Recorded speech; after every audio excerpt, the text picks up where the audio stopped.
Today I want to share with you Helen's story.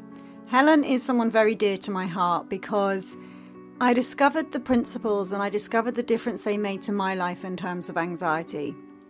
But Helen was the first person that I shared what I'd found with many years ago, actually now, and was just blown away with, wow, this works for other people too. Right? I kind of thought it was some lucky thing that I'd happened to stumble across that was just so magical for me. I couldn't quite believe that me sharing my experiences would actually impact on other people as well. So some of you might have heard this story before, but I urge you to listen again because there's something so touching, so beautiful in Helen's story that I think it impacts everyone who hears it. I'll hand you over to the story. I reached out to Helen because I'd written a post this week about my personal journey with the principles and what I'd really seen to be true about the principles and how they had been incredibly helpful to me. And I wrote the post and then I thought, oh, I know who I want to share this with. I want to share this with Helen. And Helen was one of my very first clients when I discovered the principles and they made a difference to me in terms of my anxiety. And I reached out to people and I put some Facebook ads up and I just said, I found this really cool thing about anxiety. Do you want to chat? And Helen reached out, and that was back in 2014. And we had a series of phone calls and coaching conversations together on the topic of anxiety. And we got somewhere with it. We started to have this really cool conversation. And then Helen got really into, well, I'll let her tell her story in a minute, but she saw that there was truth in this conversation and she continued on her own journey with the principles after we finished working together. And I pinged her a Facebook message to say, oh, did you see this article? I hope it's helpful. And she pinged me back a message saying, yeah, I'm fine. Like, I'm done with it. Like, I'm driving up and down this road, which we'll talk about, the road, and it's no bother. And I was like, my jaw hit the table and I was like, really? This worked for you too? It was amazing. It was like the biggest transformation. And so I said, would you come onto this call and would you have a chat with me and John about what it is that you've seen? Because I think it could be really powerful for people who are struggling with the same thing to see that for you and I, and John has his own story around this as well, that how just, I'm not allowed to swear and I really want to swear, but incredible this conversation is and how powerful the effects can be and how life-changing it can be. So I want to say welcome to the call, Helen. Okay. And do you want to just start off by telling people, and John, just, jump in, and this is just a conversation for us to really find out from Helen what it is that she's seen and what's been so helpful. But should we start off, Helen, by just telling people like where you were when we first spoke, like when you reached out to me the first time, like what was going on for you at that stage, the kind of before picture, if you like. Yeah, okay. Well, I'll take it from the worst. I mean, basically, I've had anxiety issues for probably about 30 years on and off. And it was getting increasingly bad, and I tried all the usual routes, the hypnotherapy and, all that tapping stuff. You can go on and on and on. I tried absolutely everything, drug therapy and CBT, all that kind of stuff. But I got to the point that it was so bad that I stopped even reading stuff about anxiety. I mean, I was at the point where I wasn't really leaving the house. I mean, the only time I actually really left the house was to go to the local shops to get my medicinal wine, which at that time seemed to be the only thing that would calm me down. Mm-hmm. But there was something I was, obviously a bit of a Facebook addict, and there was something I because I'd sort of been into that sort of anxiety, trying to find the magic pill for so long. Lots of stuff, doesn't it, comes up on Facebook that it thinks you might be interested in. And I'd always flick very quickly past any sort of anxiety type things, because actually even talking about it used to make me feel worse. Yeah. But there was something about your little post that I just thought, I don't know why I clicked on it. I really don't. And you you'd put a little audio out about your sort of journey through anxiety. And almost everything that you said resonated. In fact, I cried when I listened to it. And I think I listened to it again not long ago, actually, and I actually cried again. Bit of a wit. And I'm not much of a crier, to be fair. And it was just like, I mean, I've told you before, I think you're a sister from a different mister. But, you know, everything you were saying was like, that's me. That's me. And I thought, I've seen sort of coaches and counsellors in the past, but they're all people that sort of read it in a book or something like that. But here I found somebody that, you know, had walked the walk, so I believed the talk. So I just, on a whim, said, yeah, I'll take the call. And, you know, it's been a slow burn, but I have to say it's transformed my life, actually. It's, you know, in terms of how I see my experience with anxiety. So in terms of, because I remember at the beginning there, I remember your day-to-day experience where, and it's a couple of years ago, so I might not remember all of it, but there was one particular road that you wanted to be able to drive down because your parents lived there. Oh, yeah. And I remember you'd have to climb into the back seat or under a blanket, or just your son would have to drive, and you could not get down that bit of the road, and you couldn't drive there. And Helen's a professional photographer, John, and so you'd have clients always have to come to your studio.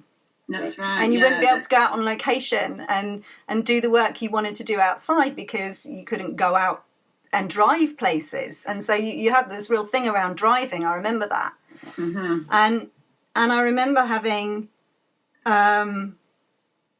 conversations with you. Like I remember the wine thing where you would have a glass of wine or take a tablet so you could get anywhere. I remember you came down to Michael Neal's to the alternatives talk. Yes, and that was huge. Yeah, you don't really remember much about it, but you know that was evidence how far you'd come, because I remember you sitting there going, I can't believe I'm even here. I can't believe I've done this. That I'm in London and I've managed to come away with my husband and come and do this. And it was a huge achievement. But still, even at that point, you had to get pretty smashed to be able to do it, right? Mm-hmm.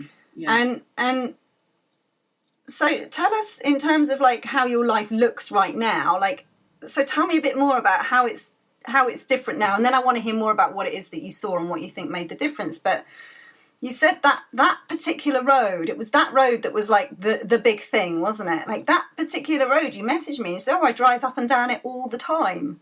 Yeah. I mean, it's literally it's about a 2-mile stretch between my house and my parents' house, and I mean, I used to live in this little village called Milford, where it is. I mean, I lived in that village. I've driven that road throughout my entire 50 years. But for some reason, I developed massive anxiety about it. And like you say, the only way I could actually get down there was if somebody took me and I was either a little bit drugged, a little bit drunk, or hiding under a blanket, like you say, sort of lying on the back seat. I had terrible, terrible anxiety, and I couldn't understand why.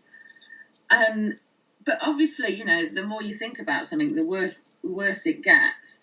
But now I pop up and down to see my parents all the time, and you know, I can't tangibly tell you when it changed. It seemed so silly all of a sudden that I was anxious about it, and I don't know why it suddenly, I just thought, this is ridiculous. I went down as a passenger, actually, a few months ago. And I remember just chatting in the car to my husband, who was driving, and it occurring to me when we got there that I hadn't even thought about what we were doing. We were just popping down. There's a pub down there called the Barley. We're just popping down the Barley for a meal. And I literally had to think when I got there, it was almost, why wasn't I anxious then? And that's the great thing. It's not that I have to think my way out of it. Yeah. It just isn't anymore. And now I think, even if I do, I mean, because, you know, I'm not going to lie, occasionally anxious feelings come up. They do. But now I recognise that that's a human condition and not something that's that's just mine. I used to think that I was going mad and I'd have to do something about it. If I can feel that anxiety coming up for me now, I just recognise it as just, it is what it is. And I know that it's not going to hurt me. And I know I don't need to be in a straitjacket and be wheeled to a mental institution, because that's how I used to feel before I kind of came across this understanding. I thought I was broken. But now I just think, I get anxiety. So what? And that's brilliant, because I remember when we first started talking, Helen, like this was really early on into my seeing and understanding about the principles. And we would spend whole calls identifying your thinking and then go, that's just your thinking. And you'd go, I know it's just my thinking, but... And every sentence, and I'd go, yeah, but it's just your thinking. And we'd have this kind of, we didn't really get anywhere because we were stuck in that, I know it's just my thinking, but this is what's amazing is like through this conversation, like we don't need to have to say, I know it's just my thinking, but it's anxiety. Like it vanishes. It no longer becomes a thing for us to talk about. It's just, that's how you know it's your thinking, right? Yeah, it just is what it is. And I no longer hang on to it like say if I had an anxiety attack, say on the way to the pub, I'd spend the rest of the visit with whoever I was visiting with, stressing about it and going, oh my God, here it is again. Oh, it's awful. My life is over. I'm so awful. I don't know if I do have an anxiety attack going down there. I just go, oh God. Well, it'll be gone in a minute. I have the ability now to let it go. That's been the biggest change. It's not that I don't have anxiety, but I have the ability to think, yeah, well, it is what it is, but it's gone now. Yeah. And there's such a freedom in that, because I don't dwell on it anymore. And I think that was the worst thing that I used to do, was dwell on it and pre-stress. You know what I'm like about pre-stressing. Yeah. I remember that now. Yeah. You'd pre-anxiety attacks about everything. Pre-anxiety attacks, yeah. John, what comes to you as you're hearing us chat here? Because I know you've had your own experiences with it. Yeah, I'm loving hearing this, and it's resonating on so many different levels for me. I think the thing that comes to mind is that, the big problem, and I say that in inverted commas, the problem with anxiety is that we think we shouldn't get anxious. And I think that's the first thing. I think the second thing is that we think that the feeling of anxiety is coming from outside. So in Helen's case, looked like it was coming from the road. In my case, looks like it's coming from, symptoms within me. Looks like it's coming from the sun. When I do a training, or when I fly on a plane, or whatever it might be. And I think one of the things that happens when we get in this conversation around the principles and we start to look at where our experience is really coming from, is we just organically start to see that it's not coming from out there, it's coming from within. And the more we're just okay with the full range of our experience, the more it's kind of, as Helen's describing, it's not like the anxiety goes away. It's just that we just don't care that it shows up. And the fact that we're not caring about it showing up means that we don't add any more thinking to it, thinking, oh, it should go away, and, oh, it's the road, and I should do something about the road, or, all of that starts to fall away. And what that means is we tend to have a different experience a lot quicker. We get new thinking that creates a different experience, and our anxiety goes away. So to give you an example, the other day, I haven't had a panic attack in about 3 years. And then all of a sudden, the other day, I was sitting in Yo Sushi in Westfield. And I was like, oh, I'm having some kind of panic attack. And I was so okay with it. And that was the thing that really struck me, was before it would have been, oh, right, it's a panic attack. Where am I going to go? I better go find somewhere to sit, and how am I going to control it? And what breathing exercises am I going to do? And there was just none of that. It was just kind of, oh, I'm having this experience of anxiety. Okay. And about 5 minutes later, it just disappeared. Yeah. And there was no resistance from me to that experience. And I see this all the time with people when they have it. They really think it's got to go away, and that they're broken, and that it's wrong. Yeah. And it's all of that actually keeps it locked in place and stops them having insight that actually creates the change in their relationship with it. Yeah. I've seen that with my son really recently, where you know, he's getting very anxious when he goes into school, and but he's not anxious even about school. He's anxious about getting anxious in school, and what's going to happen if I start crying, and what happens if I need to leave the room, and what if it happens in English, what if it happens in maths, and you know, that pre-worrying that Helen, that you do, that I did, that people do. And you know, John, you'd be like, well, what's the weather going to be like before I've got to worry about how hot it's going to be before I say yes to anything. And you know, to outsiders it seems ludicrous, right, that I would be thinking about how much motorway there is, or how many, is it 27 minutes from home or 26 minutes from home? And Helen would be like, oh, well, I can go as long as it's not that one road down to Milford. And John would be, I can go, but as long as it's under 20 degrees. Like, to the outside world, it's absolutely crazy, right? But to us, it's really real when you're living in that scenario. And the only thing that was keeping my sons in place was this fear of being anxious. We get anxious about being anxious. And I think that's the thing that the principles allows us to move beyond. Like for me, seeing, and I'll put a link under this to the blog post I wrote about it, but the thing, I don't know if this is the same for you, Helen, because you say I don't really know how and why it changed, but for me there were a few key insights along the way, and it was seeing that, really seeing that, oh, if I get onto a motorway and I have a panic attack, I can take care of it then. Yeah. If I'm an hour away from home and I get a migraine, I can take care of it then. And that was huge, because the pre-worrying dropped away. The anxiety about being anxious. It's like, oh, I notice I've always somehow managed to handle whatever situation I was in before. Perhaps I'll be able to do that in the future as well. And that was huge. And then seeing that I don't even need to be able to handle it then, that there's this greater intelligence in the form of mind that hands me wisdom, that means that if and when that happens, if I'm an hour away from home and I get a migraine, I'll be taken care of. Like, I'll know what to do, but it's not me that has to even think up what to do. It's like the idea will be given to me at that moment in time, just when it's needed. Like, it's totally off me.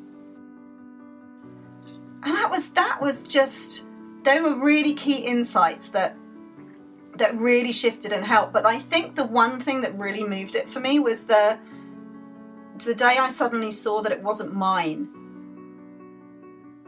Like, I suddenly had an experience that anxiety was this almost like this thing. It's almost, the image that comes to mind is ridiculous, but it's like this angel like swooping through my head and off the other side, and it was just a visitation of anxiety from outside me into my thinking, and then it would go again, but suddenly it wasn't mine. So it didn't feel as tightly held. It just felt like it was transient. It wasn't mine. It was just it was almost like there was an anxiety cloud floating through the air, and it just happened to bump into my head for a little while, and off it went. And when it wasn't mine, I didn't have to manage or control it, because it had a life of its own. It was just doing its own thing, and I didn't have to control it anymore. And those are the things. And like you say, Helen, and then suddenly I was taking my daughter to Disneyland, and then I was driving on motorways, and now I'm planning a trip with my husband that I think is down a motorway. I haven't even looked for the alternative route. And it's like, you catch yourself and you go, wow, this is in my blog post I put, it's like, it's a huge deal, and yet it's really not. Yeah. There's no longer anything to be scared of. So I don't have to cope. I don't have to go digging. You know, I know so many people who are like, now I've got to go digging through my past and identify what the event was that triggered the anxiety, because if I can talk and mull over all of that and somehow make sense of that intellectually, my anxiety will go. Like, it doesn't seem to work that well for people. And to not have to do that and just see some really simple things about how our human experience gets created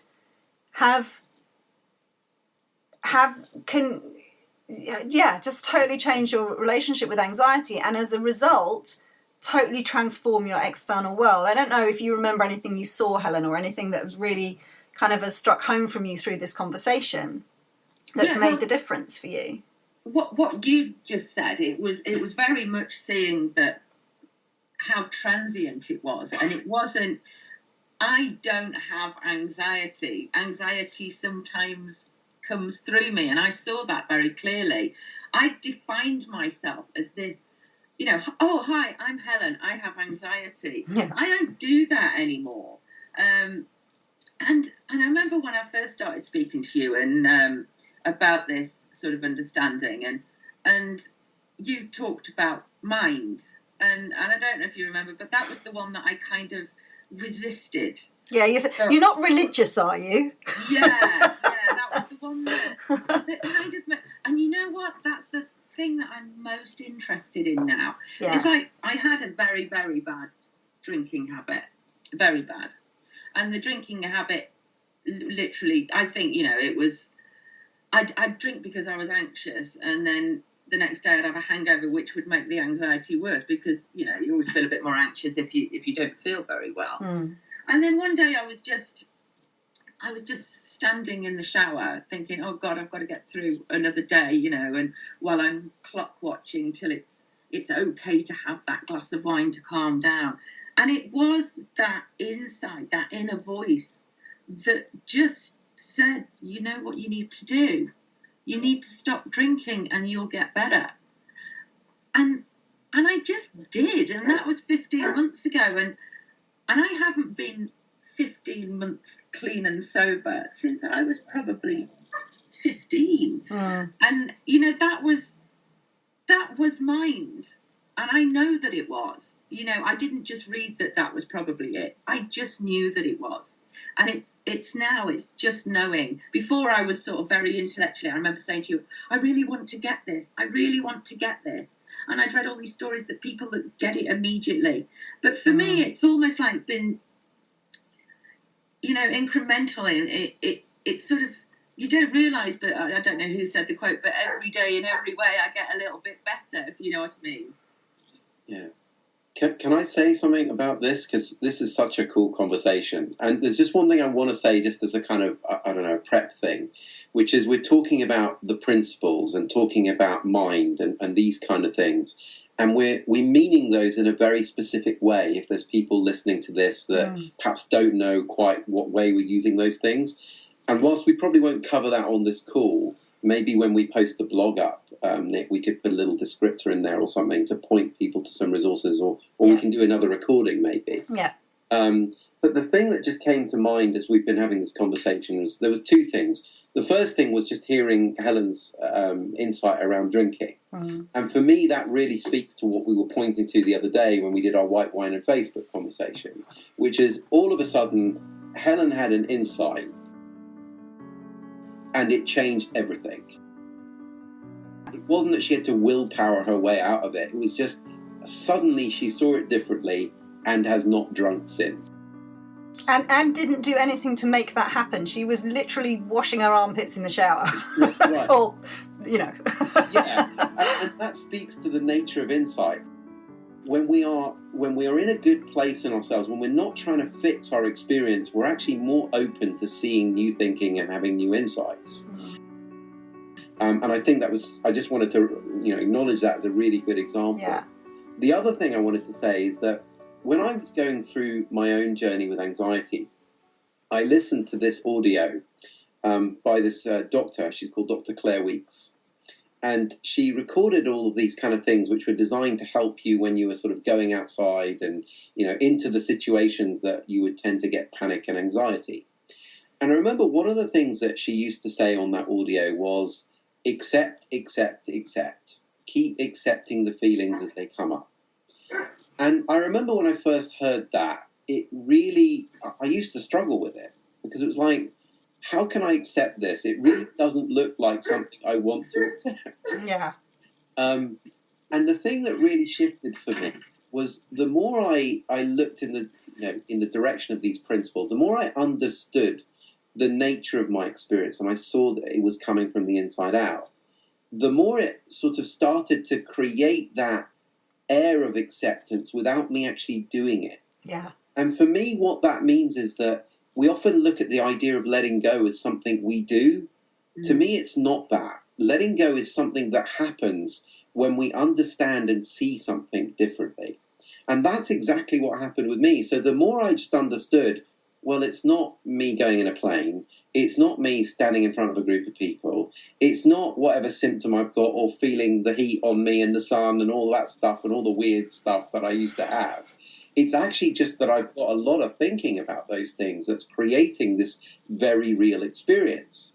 And just getting a glimpse of that truth started to mean that when I was in those situations, it didn't look quite so true to me that it was the situations causing the feeling. And I started to get more comfortable with just accepting the feeling, knowing it was just the fact that I just had a lot of thinking about it. So this letting go and this acceptance started to occur very organically, just with a different level of understanding and from being able to look at this in a very different way. Yeah. I was just going to say, going back to your first point there, and that's so true what you just said on so many levels. It was knocking dominoes inside my head. So I'll come back to that one. But the first thing you said about, that insight that you had there in the shower about stopping drinking, Helen. What I love about that is how perfectly tailor-made wisdom is, right? So it's not that. So when you learn cognitive behavioral therapy, there's a formula, and there's step 1, write down your thoughts. Step 2, mark them between 1 and 10 as to how true you think they are. Like, go and challenge them. How true was it? All this kind of stuff that you have to do with the aim that everybody gets the same insight, which is that, oh, it's not as scary as I thought it was, or whatever it is that you're supposed to see. And sometimes we can hear people talking about their experiences and their transformation and think, oh, that person had those 4 insights, therefore they're the 4 insights I need. And we get hooked on the form, and we get hooked on the form of the insights. And when we have the insights, we often get hooked on the form of those insights as well. But what I think is really worth pointing out is the fact that, like, you'll get your insights and I'll get mine. And that's really cool. And it's not about these are the 4 insights, so now I need to try and get them. It's not listening and going, yeah, I drink a lot as well. I should give up drinking because that might help my anxiety. It's about, like, it gives me goosebumps that you said that, and that was the thing, that you stopped drinking, and then that kind of made the difference. And for me, it was like seeing something completely different, and that made the difference. And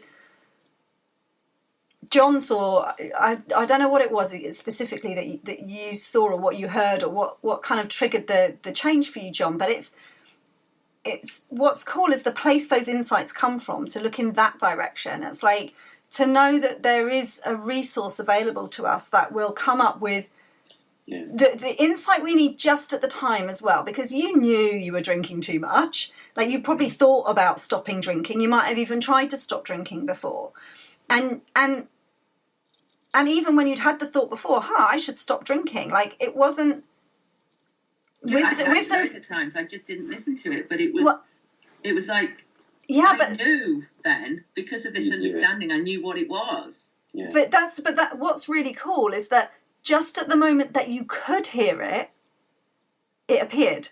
Yeah. And you heard it. Right? Like, we can kind of get the same message for years and not really hear it, but then wisdom strikes at the moment that you're going to hear it, right? And you're like it's so obvious. Like that. It was almost like somebody was talking outside of me saying it. It was that powerful. I mean, excuse my language, but it said, stop being a dick, stop drinking. Yeah. That was it. As loud as you like in my head. And that was it. I never had a drink since. And you kind of know it's wisdom when you're like, oh, of course. Like, it's it's not like, oh, okay then, I suppose I will. It's not like, oh, I really suck, I really should. Isn't it? Yeah. It's just like, oh. Yeah, obviously. Yeah. Yeah, I love what you've been pointing to there, both of you, because in a sense, I know you said, what was it you saw, John? And I was just thinking, it's actually irrelevant what I saw. It's that within us all we have a capability to have insight and see things differently. And that's what's important about this. I read so many books on overcoming anxiety. And what I see about those is that they are basically, collections of people's insights that were relevant to them. but are not necessarily going to be having any meaning to us whatsoever. And so that's why this conversation is so much different. It's not about giving people a list of prescriptions or a 10-step plan for dealing with whatever it is in their life, or for creating simplicity in their life. It's about seeing that there is this resource that you pointed to earlier in the call that we can always go to, that's actually there, that's going to deliver us tailor-made insights for our own situation.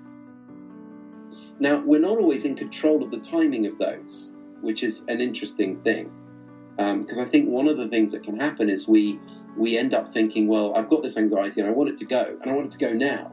And it's like, well, it doesn't always deliver those insights quite when we think they should be delivered. And what's interesting for me is, as I reflect back and I look at these times when I've been, when I've been anxious, and, when I was really sick as well. And I look back, and at the time, they really sucked.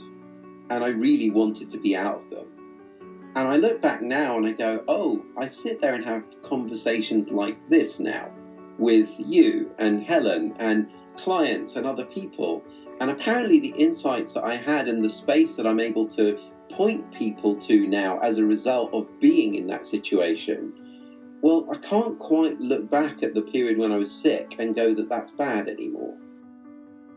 It just looks different. And for me, that's about sort of seeing this underlying intelligence that actually, even when we're in situations that look really crummy to our thinking, well, I'm actually more open to the possibility now that perhaps there's an intelligence there that I just don't see in that moment, and that will only become obvious to me when I look back. It's the old Steve Jobs quote. There's a Stanford commencement speech that he did that you can see on YouTube, and he talks about how you can only ever connect the dots looking back. You can't connect them looking forward, and that looks so true to me. I only ever see the sort of intelligence behind my crummy times once I've got a bit in front of them, and I'm able to look back, and it looks to me like there's some kind of order. Just I couldn't see that order when I was in it. That was what was occurring to me as I was hearing you guys talk. And so I just also wanted to go back to, I know when I first started listening to conversations around these kind of topics, for those people who are listening that are new, I would be sitting there and I would be shouting at the screen right now going, yeah, but how did you do it? Like, what are you talking about? Like, how did you do it? What do you mean? And so I just wanted to do my best to kind of address that. And the simplest way I have to describe it is that there's a way that our human system works, right? There's a way that we work as humans, and most of us are completely unaware of how it is that we truly work. And there's this body of work and an understanding that point to something called the 3 principles. And the 3 principles describe how the system works. So like how we create our experiences, how we create anxiety, how we create our everyday experience from the minute we wake up to the minute we go to bed, and in between as well. And most people are really unaware of how the system works. Right. And this conversation describes how the system works. It describes how the 3 principles of mind, thought, and consciousness interact with each other to create our everyday, what we see in front of us, in front of our eyes, and the experience that we have between our ears as we go through life. And the simplest way I can describe when we keep saying about looking in this direction or having this conversation is just to be understanding how the system works. And that's what this conversation is about. It's like we're understanding how the human system works. And the more we understand, there's just something about that conversation and about gaining that understanding that starts to settle people down. Yeah. And when we start to settle down, it opens up a space where insight, fresh thought, thinking that we've never thought before, experiences we've never thought before, can come through and show us even more about how the human system works, and show us, give us new thoughts about the very situation we're in, about how to deal with the reality that looks like it's in front of us right now. So as far as I can see, when you're saying, how do I do this? Like, I've got anxiety, I want it gone, how do I do it? It's like all Helen, I and John have done that have been effective is to be in this conversation and to explore how life really works. And as a result of that, don't ask me how, just by magic, that's the best way I have to describe it. Just looking in this direction and understanding the system more is what's created the difference for all three of us in terms of anxiety. And Helen, I used to keep saying to you, like, you know, just stay in the conversation. And that isn't a marketing ploy, right? It's not like sign up with me again. It's like stay in the conversation and you can't help but get insight. And I know that it wasn't a marketing ploy because when and that's another thing that I think mine happened. You know, I wanted to stay in the conversation and I got money worries. And you said, I want to gift you a place on this course. I mean, that's how I know that you're so invested in this understanding that you wanted to keep me involved because you could see that I was getting better.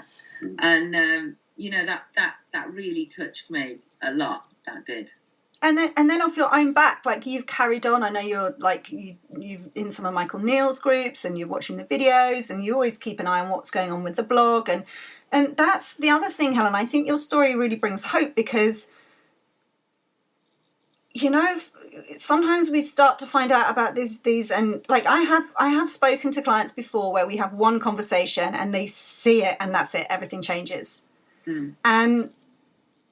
But for most of us, it is a slow burn and it's not hard work. It's not like you've got to work really hard for 3 years and then it will happen. It's like we're gently in this conversation just to see what it is that we can see.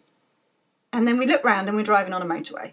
Yeah, the more you look, the more you see. I mean, Michael Neal's first book, for example, I've got it on audio, on an audio tape.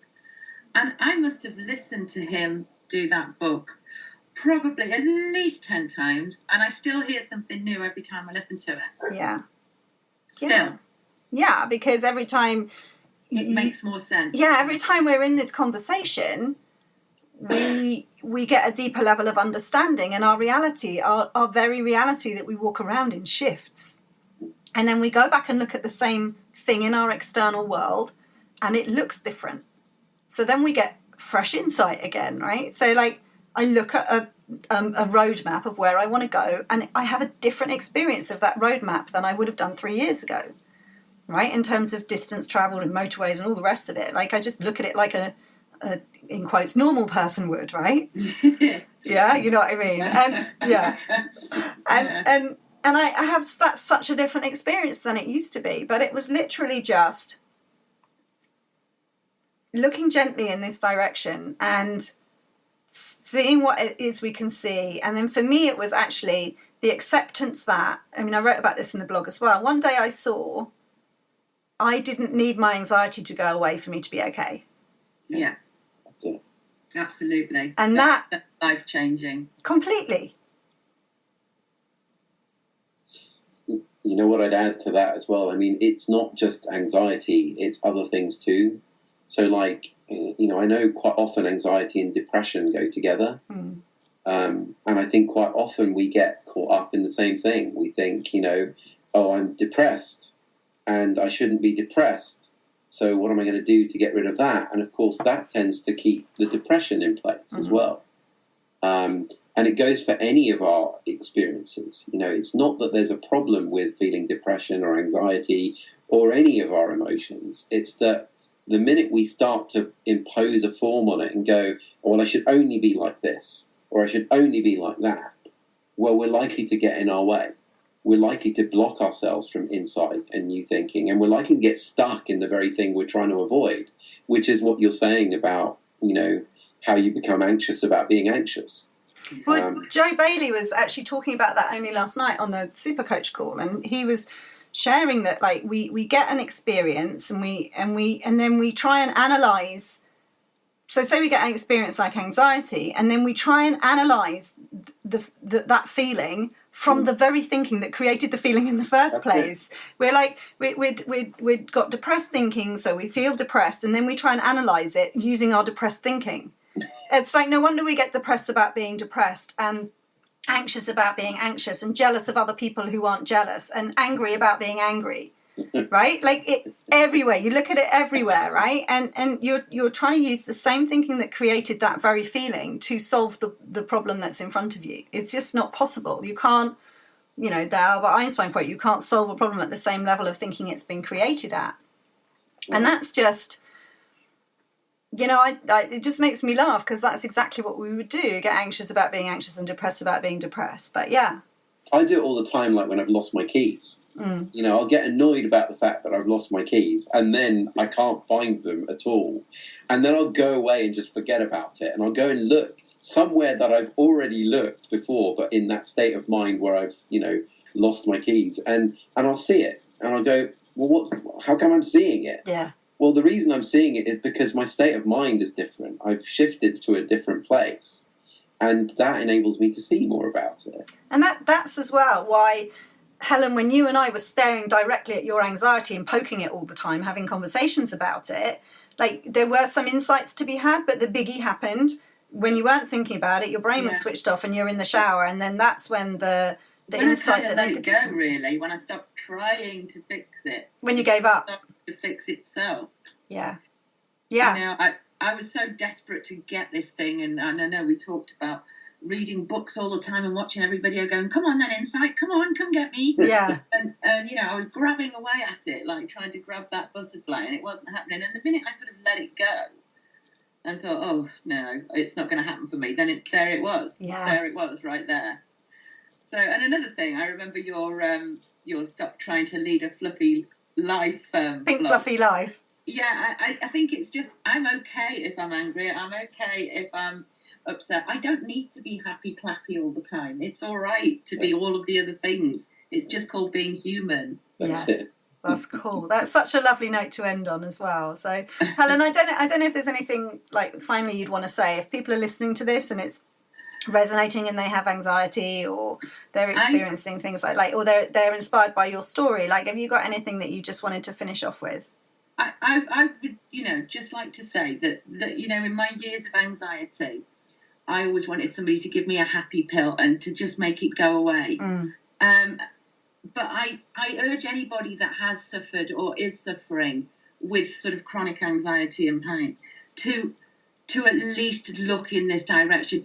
Go and look up some of the three, even if you just go and read Michael Neal's book, but I just read it again, or look at some of the 3 principles-based stuff, and just keep, as you say, keep in that conversation. It probably won't fix you overnight, but if you keep going, just bit by bit, you wake up one day and think, I haven't felt anxious for about 2 weeks now. What's going on? And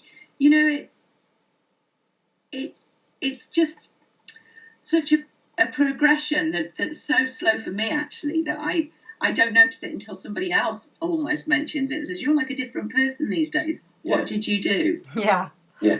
And I find it quite hard to talk about it, which is why it's great that if people can get coaches, because whenever I try and sort of explain it, it all sounds a bit woo-woo and a bit weird, Well, I had this conversation and I woke up and it wasn't there anymore. Yeah. So I'm not very good at sharing it, which is why I urge people to find somebody that's a lot better at speaking about it than I am. Well, Helen, I think you've done a wonderful job today, and I think there's people who are listening here that will have been impacted by your story, and so I think you just did speak about it very well. Thank you for agreeing to come and be so honest and open on this call with us, because I know it's going to be helpful to people. Oh, it's been a pleasure. Bless you. Thank you so much, Helen. It's great to have you here. So I hope you enjoyed listening to that as much as I did when I just listened back to it. I love hanging out with John and having these conversations, and you'll keep hearing him pop up throughout this podcast as one of my guests, because he's just a very wise man. So you can find out more about John at breakthroughthat.com. If you're curious to find out more about what I've been talking about on this episode, the best place to start is to go to alittlepeaceofmind.co.uk, and there you'll find my audio, Freedom from Anxiety. And you can listen to that. Is the best place to start to get some of this understanding into your own bones, so it can start making a difference to your life. Until next time, I'll speak to you later.